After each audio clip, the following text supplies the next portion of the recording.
Bem-vindo ao programa Resenha. Hoje nós vamos conversar com a psicoterapeuta Caroline Silva, que atende crianças, adolescentes e adultos. Doutora Caroline, obrigada por ter aceito o nosso convite. É um prazer conversar contigo aqui no programa Resenha. Eu que agradeço pelo convite, né? Muito obrigada pela oportunidade, né, da gente estar aqui abordando, né, sobre saúde mental, que é um tema tão importante que as pessoas às vezes não dão essa importância quanto deveriam. É verdade. Doutora, o que a senhora percebeu neste momento de pandemia, a saúde mental nas famílias? A pandemia, ela chegou, né, e ela mudou completamente a rotina das pessoas, né? Mudou a dinâmica familiar, mudou como que as pessoas... a gente achava antes, né, que a gente trabalhar em casa, estar em casa, seria uma coisa... né, da gente poder fazer as nossas coisas, dar conta do nosso trabalho, dar conta da rotina da nossa casa, dos nossos filhos, mas quando isso foi imposto para a gente, né, de uma maneira tão abrupta assim, né, a gente conseguiu perceber que a realidade é muito mais diferente do que a gente poderia imaginar um dia, né? As transformações do modo de viver, o que foi imposto para a gente, né, pelo coronavírus, e isso agravou muito a saúde mental das pessoas como um todo, né? Algumas pessoas tinham esse sofrimento psíquico, quando veio tudo isso à tona, piorou muito mais, né? Todos nós estamos vivendo num período de adaptação, por mais que nós já estamos, né, há 1 ano nessa pandemia, a gente tem muito medo, ainda é muita coisa desconhecida, né? A gente não sabe como que vai ser o depois também, apesar de muitas pessoas hoje já estarem com a primeira dose da vacina, como que vai ser o depois da gente lidar com isso, né? Então, eu vou ler aqui da OMS, né?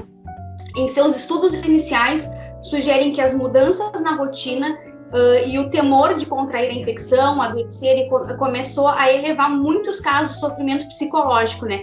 E possível problemas psiquiátricos, né? Por que problemas psiquiátricos? Porque as pessoas estão, né, com as suas rotinas completamente bagunçadas, que elas têm problema na alimentação, têm problemas, né, dormir. Então, o psiquiatra, ele entra, né, com essas medicações para auxiliar as pessoas a terem esse controle melhor, né, e ajudar elas a sobreviverem de uma maneira mais saudável nesse período de pandemia.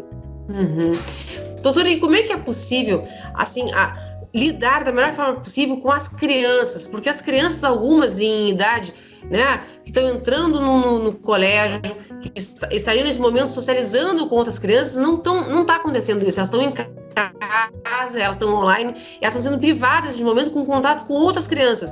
Como é que fica essa dinâmica dessa criança? Como assim, o que as famílias podem fazer, digamos assim, para minimizar esse impacto que as crianças estão sofrendo? Porque na pandemia todos nós estamos sofrendo, né? Mas as crianças em idade escolar mais ainda, que estão entrando no colégio, estão aprendendo a ler, escrever, e também os professores fazendo um empenho muito grande nesse trabalho online. Como que a gente pode perceber isso, doutora?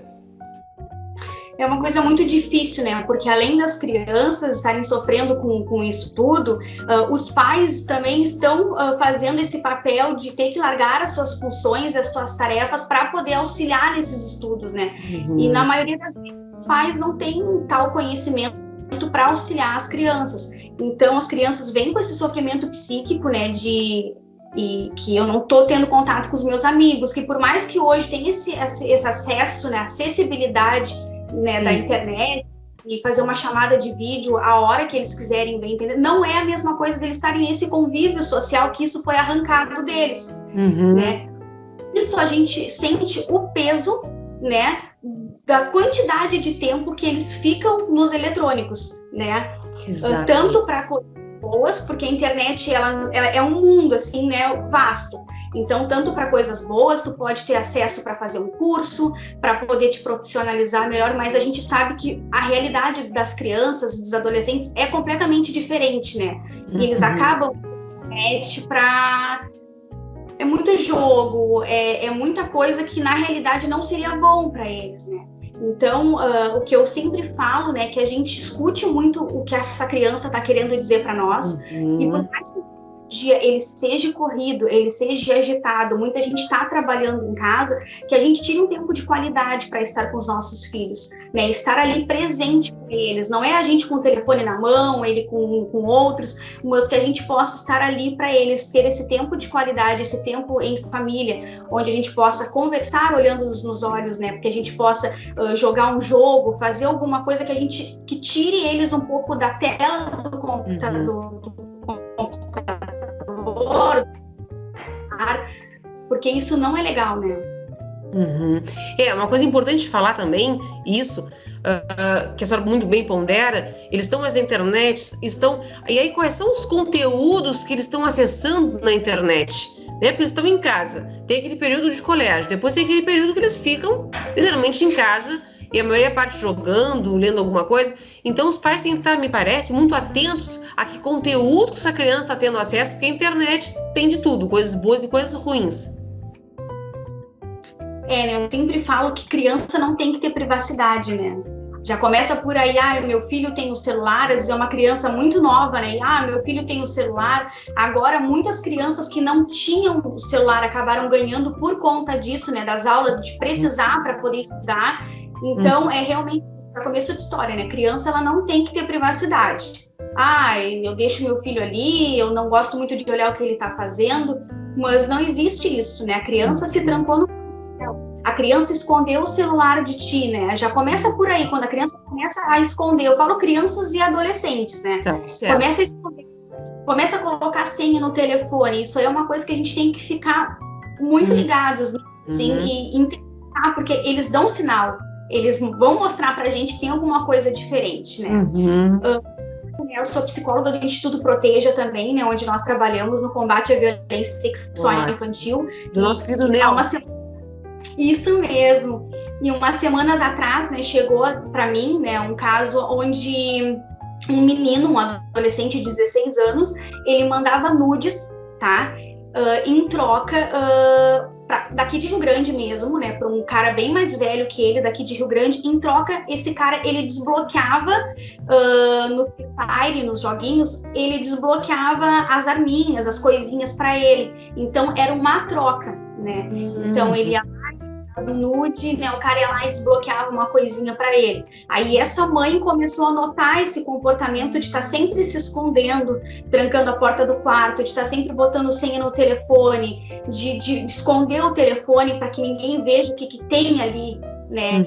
Então a criança não tem que ter privacidade, a gente precisa sim ter controle. Hoje tem vários aplicativos, né? Bom, a minha filha tem 9 anos, né? Ela tem aplicativo, a gente consegue controlar tudo que ela faz, porque, como eu te falei, criança não tem que ter privacidade, né? Porque agora que a gente descobre alguma coisa, tá numa proporção tão grande que a gente não vai conseguir lidar com aquilo dali. Então a gente precisa, sim, ter controle sobre isso. Ainda mais agora nessa época da pandemia, né? Sim, uma coisa muito importante é ter essa liberdade com os filhos, de conversar com eles, estar sempre muito atento ao que eles estão fazendo, né? Não só pela internet, mas também com amigos. Falasse do Instituto Proteja, que faz um excelente trabalho em Rio Grande, de defesa e proteção de crianças e adolescentes. Então é muito importante, né? Estar sempre muito atento aos filhos. E tem aquele...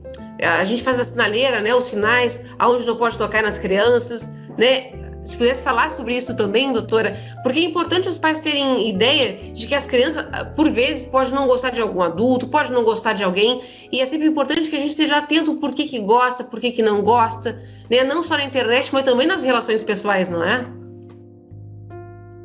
Eu sempre falo que a educação sexual, ela é a maior arma de prevenção ao abuso, à violência sexual infantil. E muitas pessoas ainda têm um tabu em relação a isso e não sabem como abordar, né? Como é que eu vou trabalhar com meu filho? Como é que eu vou chegar no meu filho e conversar sobre isso com ele, né? E hoje nós temos vastos de informações. O semáforo do toque é onde a gente pode trabalhar de maneira lúdica, com qualquer faixa etária, com qualquer criança, de uma maneira muito lúdica, né? Que a criança vai compreender o que é aquilo dali. Né? Então a gente ensina onde a criança pode e onde ela não pode ser tocada. Como é que uma criança vai aprender, né, a se proteger de um suposto abuso, sendo que ela nem sabe o que é isso, Sim. Né? A gente precisa, aproximadamente, quase 80% dos casos de violência sexual infantil, elas são intrafamiliares. Elas acontecem dentro do familiar. Então, a gente não pode instituir, fazer com que isso seja, né, papel só da família e não deixar que as escolas façam esse papel de prevenção. A criança que é abusada dentro de casa, como é que ela vai aprender educação sexual dentro de casa? Sim, sem dúvida. Claro. Como, né? Então tem o semáforo do toque, tem vários livrinhos, né, tudo de maneira, né, lúdica, de acordo com cada faixa etária de cada criança, que a gente vai conseguir trabalhar de uma maneira muito tranquila, né? E eu sempre digo assim, né, existem dois tipos de pessoas que são contra a educação sexual, né? São pessoas muito mal informadas, que realmente não têm noção do que se trata. Até no meu Instagram eu tenho bastante posts falando sobre isso, ou são pessoas muito mal intencionadas, né? Porque se a criança saiba, né, sobre o corpo dela, é porque alguma coisa tem, né? Então eu sempre reforço muito isso. Claro. E uma coisa muito importante, que tu bem disseste, é tratar a sexualidade de uma forma normal, uma forma tranquila. Porque é importante a criança e adolescente poder conversar com o pai, conversar com a mãe, com a família sobre isso, né? Porque ele conversando sobre isso, ele vai saber o que é certo, o que é errado, o que pode ou não pode acontecer com ele. Então é importante que esteja muito claro na família essa sexualidade. Mas, doutora, como conversar sobre sexualidade em casa, com os pais, com a família? Como fazer isso? Como os pais devem fazer isso? Abordar de que jeito? A sociedade ainda tem esse tabu ainda, né? Ai, que as crianças, os bebês vieram da cegonha. Certo. Né? Então, a gente precisa desmistificar muito isso. E a primeira coisa é não mentir para a criança, né? Quando a criança ela vai chegar em ti para te fazer perguntas, é porque ela já ouviu falar sobre aquilo, né? Ainda mais as crianças um pouquinho maior, ela já ouviu falar sobre aquilo, ela já viu, hoje as novelas mesmo abordam muita coisa, as crianças veem muita coisa, né, na televisão. Então, é conversar com a criança da maneira que ela vai compreender aquilo, absorver, né? Que nem eu sempre falo, de acordo com cada faixa etária, tá? E nunca mentir para a criança, né? A gente meu Deus, olha a pergunta que ele fez e agora o que eu faço, né? A gente dá esse medo assim, né? Mas nunca mentir para a criança. Se tiver que, só o pai deixa a mãe ali, né? Tomar um ar, respirar, tomar uma... Certo. Né? Respira e volta. É difícil que se conversa com a criança e não mente para ela. Doutora, como é que é possível perceber que tem alguma coisa assim que está incomodando a criança, que não está bem, que não está ajustado? A criança dá sinais disso? Ela pede, digamos assim, ajuda? A criança, a mudança de comportamento, né, é a principal coisa que a gente deve observar, né? Porque a gente conhece os filhos da gente, a gente sabe quando tem alguma coisa muito errada. Apesar do nosso dia a dia, às vezes, ser tão corrido, né? A gente percebe que coisas não estão. Então, a mudança de comportamento no telefone, né? Ver se a criança não está machucada, não está se escondendo daquela pessoa. Às vezes a gente tem, eu sempre falo que o abusador, né, é uma pessoa que a gente, ele vai ser da nossa confiança, né? Ele vai precisar da nossa confiança para que ele consiga cometer, né, esse ato. A gente está num churrasco, a gente está num aniversário em família, né? E aí tem aquele tiozinho muito bacana, muito legal, que ele tá lá no quarto com aquela criança, e a gente tá segura com aquele familiar, né? E hoje em dia, né, a gente sabe que a realidade é bem diferente, né? Outra coisa que eu sempre é não obrigar a criança a dar beijo em ninguém e a sentar no colo de ninguém. A criança educada, né, se ela não for dar um beijo no tio, se ela não for sentar no colo daquele avô, tá? A criança pode, então tá, filha, não quer, respeita a criança. Manda um beijinho. Só isso, sabe? É prestar atenção. A criança, ela vai dar indícios no comportamento, ela vai ficar muito agressiva, ou ela vai ficar muito retraída, ela vai aparecer com alguns sinais de machucado, seja nas regiões íntimas. O usador, ele vai indo, né, até que ele consiga cometer o ato que ele gostaria de cometer, né? Às vezes demora muito rápido, mas a criança, a mudança de comportamento é a primordial, assim, e sempre ter diálogo, né? Certo. Se alguma coisa, ela corra para nós, né, que somos pais. Então, Claro. Doutora, e como perceber essas mudanças no adolescente? Porque o adolescente está naquela fase, está sempre mudando, né? Todos os dias é uma coisa nova, é uma percepção nova da vida, gosta de uma coisa hoje, amanhã passa a não gostar mais. Como perceber que esse adolescente está mudando, está precisando falar com alguém, está precisando de ajuda? A gente fala que a adolescência é que fase complicada, né? Uhum. Aí a gente tem um comportamento que o adolescente está querendo, às vezes, manifestar pra gente, né? A gente prefere falar, tá passando por essa fase, ele tá naquela fase, sabe? A gente começa a ter fases que é da idade e a gente ignora completamente, né? Porque é mais fácil a gente ignorar e botar a sujeira para baixo do tapete do que a gente aprender ela. E é o que a gente costuma fazer.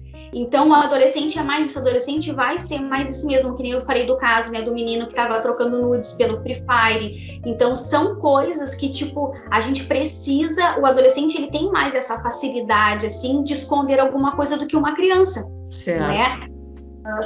né? Pelos estudos, por tudo mais. Doutora, claro. Sim, e a gente percebe, né, que o maior número de violências são contra as meninas, né, notificadas, né? Certo. E por que dos meninos é tão baixo assim, né? Esse tempo um post falando sobre a masculinidade, começa desde a infância, da gente fazer com que essa adolescente, essa criança, que ela reprima os sentimentos dela, né? Menino não chora, né? Aquela frase machista, né? Assim, contar pro teu pai e pra tua mãe, senão vão achar que tu é bichinha. Certo. Ele guarda isso pra ele, né? Então, ele retrai. Não é que o número de abusos entre menino e menina seja, né? É que não são notificados, porque o menino sofre sozinho com aquilo dali. Entendi. Doutora, é importante isso que a senhora falou sobre masculinidade tóxica. A gente pode pensar que isso começa na infância, isso não faz aquilo, não faz aquilo outro, usa tal cor de roupa, se comporta de tal jeito, e isso então vai criando esse homem, digamos assim, com essa masculinidade tóxica, é isso? Exatamente, porque muitos homens, né, acham que é dever da mulher cuidar da casa, fazer comida, cuidar dos filhos. Isso vem de quando, né? Isso vem da infância que ele teve, né? A gente fala, não, menino não pode, Deus me livre, meu filho brincando de boneca. Tá, mas o que teu filho vai ser quando ele for adulto se ele brincar de boneca na infância? Sabe? A gente tem que pensar para falar para as crianças, porque fica marcado. É uma coisa que elas vão levar ao longo da vida delas. E até a gente estava falando agora sobre as emoções e os sentimentos, né? Que eu falei para ti. A emoção, ela é reação, enquanto o sentimento, ela é uma construção. São coisas completamente diferentes, que a gente acha que é a mesma coisa, né? A gente tem que aprender a lidar com elas, né? Inclusive isso com o adolescente, a raiva, a tristeza, a alegria, o medo, o nojo. Isso são coisas que vão gerar os sentimentos, né? Então, por mais desagradáveis que elas sejam, elas estão querendo nos falar alguma coisa, mostrar algo para nós. Então, quando a criança ou quando o adolescente está muito rebelde, quando está naquele pico assim de estresse, a gente tem que prestar muita atenção, porque ninguém muda de comportamento do nada, né? Existe alguma coisa para que aconteça essa mudança de comportamento. Exatamente. Doutora, e a gente pode perceber que a família, né? A família é a base, a família é o que abriga. Doutora, e como que a família pode, nesse momento, assim, porque todo mundo está vivendo um momento muito difícil, né? Um momento de descoberta, aquele momento que a gente tem que usar máscara, usar álcool em gel, todo mundo muito cobrado, né? A gente está sendo muito cobrado nesse momento de distanciamento, máscara, porque é por causa do bem da coletividade. Como é que os pais que estão sendo cobrados vão conseguir entrar assim num equilíbrio, né? Para passar esse equilíbrio para os filhos, para as filhas, para os adolescentes, para as crianças? Como encontrar esse equilíbrio nesse momento que está tudo tão difícil, todo mundo tanto com medo de perder alguém, de contrair esse Covid? Como lidar com essa situação neste momento, doutora? Como eu falei mais adiante, né? A gente está sendo imposto, né, na realidade, a viver nesse isolamento para que a gente possa diminuir esse vírus, para que a gente, né, possa ajudar, de certa forma, E aí tu imagina como que está sendo difícil, né, para as famílias, né, e fora o que desencadeia, né, a pessoa que já tinha uma doença, que ela já tinha um transtorno, os quadros se agravaram muito mais, né, o toque mesmo, é uma coisa que antes a gente não tinha. Hoje a gente tem que fazer com que a família toda se adapte, né, a utilizar tudo. As compras do mercado, não pode botar para cozinha, a gente passa álcool aqui, não leva o que tem para pia, né, para lavar com água e sabão. Então a família toda, ela tá envolvida nisso para que ninguém de dentro de casa pegue. Então é uma coisa que realmente tá pesado para todo mundo, né? Estresse pós-traumático também, que é uma coisa de dificuldade, né, de quem já perdeu alguém, com medo do que vai acontecer, né? Imagina as pessoas estão ali, né, com essa dificuldade, sobrevivendo a tudo isso. Tem pessoas que não perderam só amigos próximos, tem pessoas que perderam a família inteira. Claro. Como não vai ficar com esse trauma, não vai ficar traumatizada, né? Às vezes a gente vê o comportamento das pessoas e a gente fala assim, que exagero, para que tudo isso? Mas o que essa pessoa... É verdade. Né? O que ela passou para estar tendo esse tipo de comportamento? Claro. Né? Ansiedade, depressão, transtorno, síndrome de Burnout, né? Que é o que a gente fala que é o esgotamento, a exaustão de qualquer tipo de trabalho. Sim. Porque houve demissões em massas, então muitas pessoas estão sobrecarregadas realmente tanto com o serviço de casa, né? Que todo mundo. Então, uma coisa que antes todo mundo tinha uma rotina de sair para trabalhar, então comiam fora, não, agora é tudo dentro de casa. É verdade. Ali, né?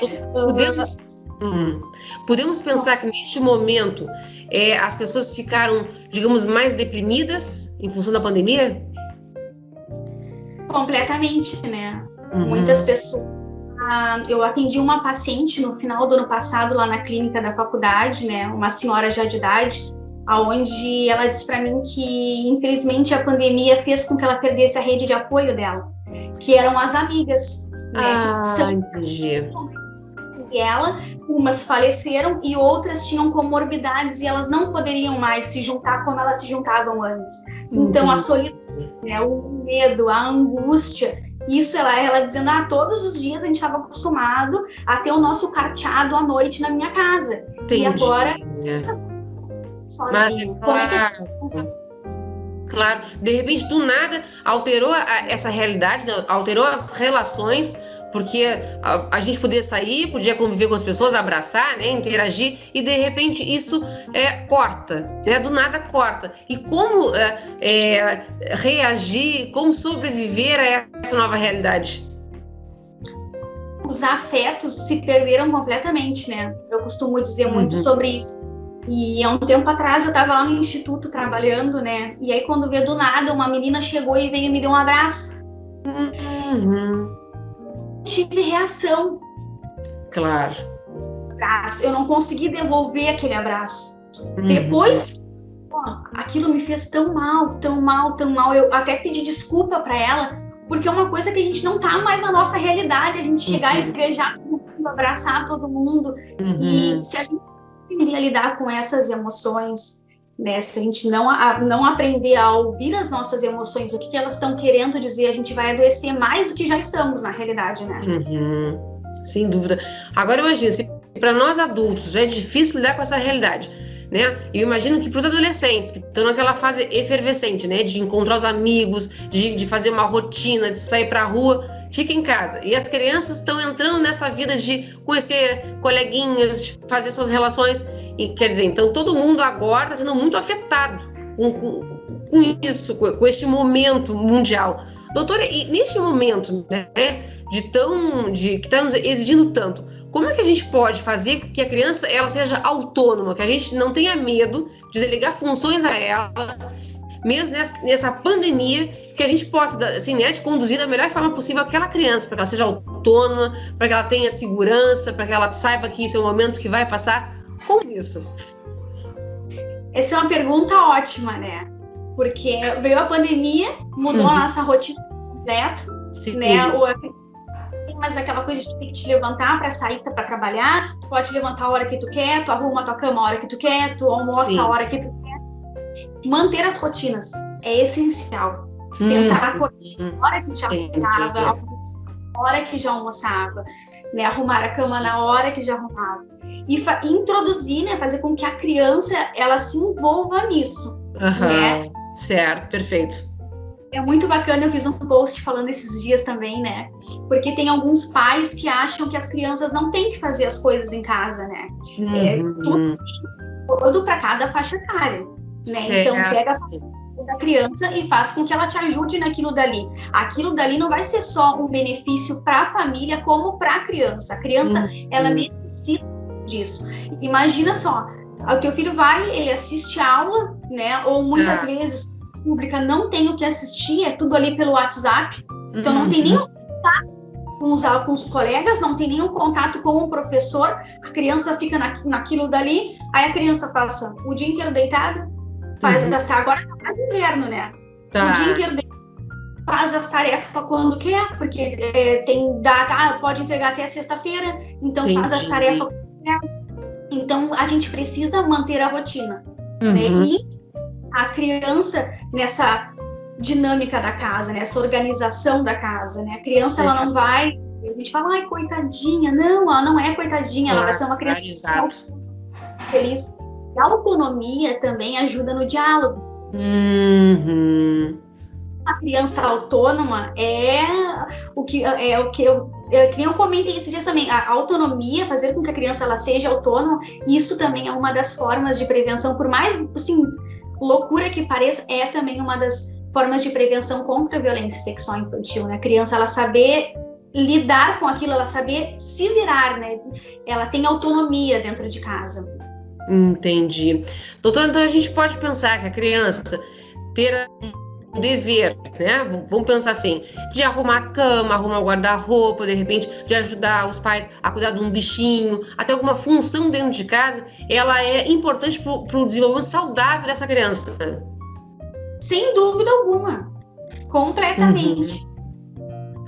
Depois, claro, estendendo também aos adolescentes, né? Porque imagine, quanto mais idade, né, mais os pais podem contar com aquele filho ou com aquela filha para fazer coisas dentro de casa, né? Porque também eu imagino que aumente o sentimento de responsabilidade, de que a pessoa é capaz de fazer alguma coisa, capaz de ajudar os outros, né? E vai desenvolvendo vários sentimentos, eu imagino aí, como empatia, solidariedade e fortalecendo o amor entre as pessoas, né, doutora? Exatamente, fortalece o vínculo familiar, faz com que ele, adolescente, se sinta capaz de conseguir fazer aquilo. A criança também, às vezes a gente fala, ai filho, vai lá, faz tal coisa, e a criança vem realizada porque ela se sentiu útil, ela viu que ela foi capaz de realizar aquilo. Então, sem sombra de dúvida alguma, não tem como ter alguma coisa que ruim relacionado à autonomia, né? É só ganhos, tanto para a família quanto para o adolescente e para a criança. Claro, com certeza. Doutora, chegando agora no final da nossa entrevista, eu gostaria que a senhora deixasse algum recado para a gente, né, sobre esse chamamento para a fisioterapia, tanto infantil quanto adolescente, adulto, que é tão importante ter com quem falar, um profissional com quem falar, né, para a pessoa se entender, colocar tudo nos seus devidos lugares, doutora. A gente precisa buscar sempre o equilíbrio necessário, né? Para que a gente possa lidar com essa demanda que anda tão pesada ultimamente, né? Então, eu tenho alguns tópicos aqui, né, que eu vou ler e falar um pouquinho sobre eles rapidamente, né? Certo. O primeiro tópico, né, é a gente aceitar as nossas emoções, né? Ninguém quer sentir raiva, ninguém quer sentir medo, mas as nossas emoções são o nosso instinto de sobrevivência, a gente precisa aceitar elas. Nem sempre elas são boas, mas a gente tem que aceitar. A gente precisa falar sobre as nossas emoções, porque tudo aquilo que a gente não verbaliza vira sintoma, né? O nosso corpo adoece quando a gente não... Então a gente precisa falar. Pode fazer uma chamada de vídeo, pode falar com um amigo, né? Não, a gente não pode esquecer que a pessoa que vai ser responsável por te ajudar nisso vai ser o psicólogo, né? Vai ser o psicoterapeuta. Mas também por falar com outra pessoa, com outras pessoas, de compartilhar essas emoções, né? Não desvalida. Lembrar que é errado sentir emoção, não é errado, a gente não pode também achar que a nossa é mais, que a do outro é menos, a gente tem que se respeitar e respeitar o sentimento e a emoção do outro, porque o sentir ele é particular. Podemos estar passando por coisas parecidas ou iguais, mas a tua maneira de sentir vai ser completamente diferente da minha. Claro, né? É verdade. Buscar atividade que lhe dê prazer, né? O autocuidado, né? Além da psicoterapia, a gente precisa buscar coisas que nos dê prazer, né? Que a gente possa. Antes eu caminhava com as minhas amigas, agora eu não posso mais, mas eu posso caminhar sozinha e incentivá-las a irem também. Claro. Né? Permitir sentir a emoção. A gente tem que permitir sentir as emoções, tá? E aprender a lidar com elas, né? Como é que eu vou aprender a lidar com uma coisa que eu não me permito sentir? Eu preciso sentir para mim aprender a lidar com ela. Tentar identificar o gatilho que aflorou essa emoção, né? Eu sinto medo à noite, né? E aí vem um sentimento de angústia e eu não consigo lidar muito com isso. E aí é buscar, né, achar esse gatilho para que a gente possa trabalhar, tá? Mas tá chegando a noite. Tu gostas de assistir um filme? Tu gostas de ler um livro? O que a gente pode fazer? Pode, né, para ajudar a vencer essa emoção e esse sentimento não agradável? Fazer terapia, né? Fazer psicoterapia, porque a psicoterapia tem reconhecimento científico, né? E vai ajudar a gente a aprender a lidar com as nossas emoções e com os nossos sentimentos, né? Para deixar, assim, uma frase, assim, mesmo de encerramento, né? Eu sempre falo que não há saúde sem saúde mental, né? Sim, é verdade. Extremamente importante que as pessoas estejam bem, né? Para conseguir gerenciar bem todas as emoções, sentimentos. Como a senhora bem disse, né? É importante isso. Ter saúde mental é fundamental para as boas relações. Isso mesmo. Doutora, muito obrigada pela conversa. Eu desejo sucesso, né? Que a gente tenha tantas outras boas conversas. Eu que agradeço a oportunidade, muito obrigada, né? E quando precisar, pode chamar, que é um prazer estar aqui. Obrigada. Eu sempre tenho uma frase que a gente encerra o programa. Vamos, que é pra frente que se anda. É verdade. Um super beijo e tudo de bom.